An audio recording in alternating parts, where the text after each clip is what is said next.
In our book, we describe several really high-powered skills that are useful in coaching conversation. And we say that listening is the foundational skill.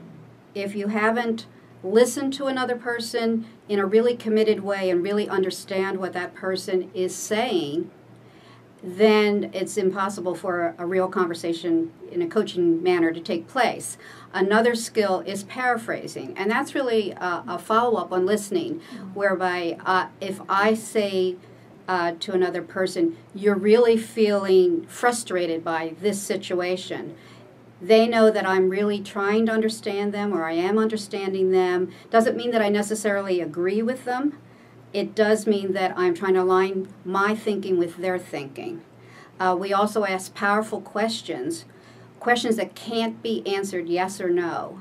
So that if I ask you, what objectives do you have for your lesson today, as opposed to, do you have any objectives, it's an entirely different message. If I say, do you have any objectives for your lesson, I'm basically assuming you don't.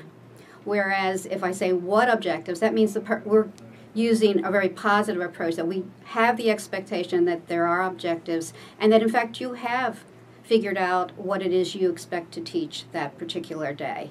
And then finally we have the skill of reflective feedback, where we can ask clarifying questions and hold up the expectations for an individual, and at the same time cause them to reflect on their own behavior. I can't change somebody else's behavior, but I have control over how I interact with another person. So if I were to ask, what other strategies are you considering using in your next lesson, that will lead to a reflection by that person.